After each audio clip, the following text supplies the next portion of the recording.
B'Shem Hashem Na'aseh V'Natzliach. This Torah on Parsha Chaye Sarah is dedicated for the neshama of my father, Shlomo Chaim Ben Dovid, and the 11 innocent souls massacred in Pittsburgh.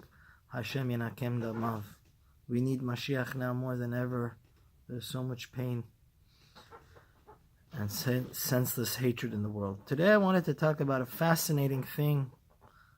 We know Avraham Avinu loses the apple of his eye, Sarah, which he loved and respected so much.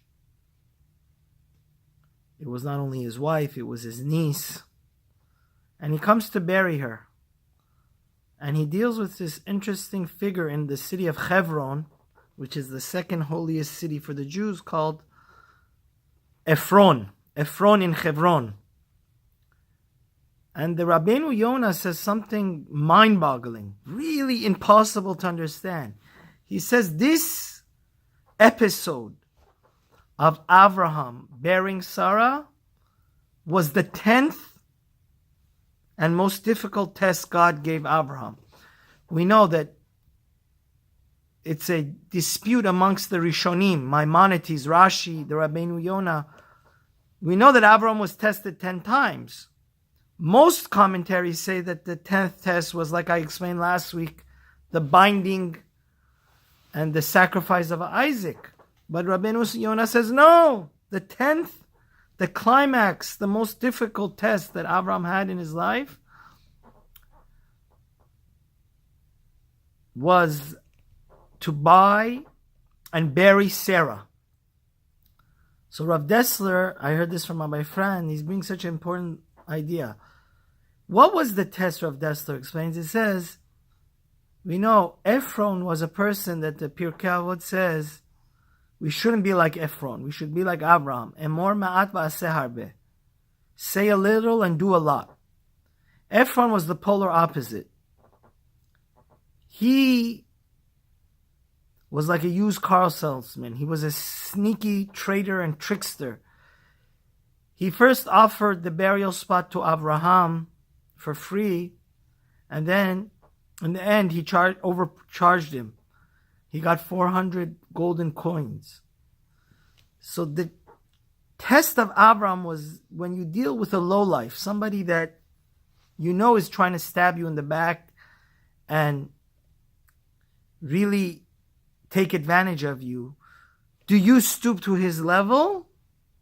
Or do you take the high road and you keep your high standards of integrity and decency and honor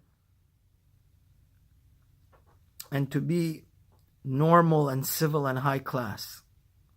So Avraham, even though he had to deal with this used car salesman called Ephron, which was an absolute liar, and secondly, it was very difficult for Avraham to keep his patience. He had just lost his wife. He had just gone through an emotional roller coaster. He had every reason to attack Ephron and say, don't play games with me. I could read through you like that you're trying to take advantage of me. But no. Avraham didn't lose his patience, even though he was heartbroken from the loss of his wife. He didn't stoop to the low level of Ephron.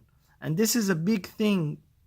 I've come across it, and everybody comes across it, especially today in our society. Everybody, they say the F word. They have zero respect. They like attacking people for no reason and cursing at you.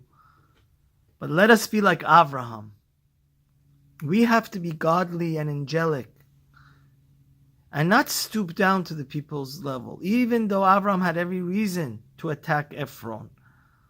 He had lost his wife, but under all circumstances, we have to keep our pure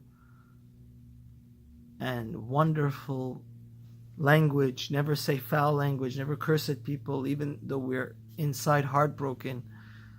Because we have to be godly and always take the high road and never stoop down to people's curses and their evil tactics. So may Hashem help us This is a very practical and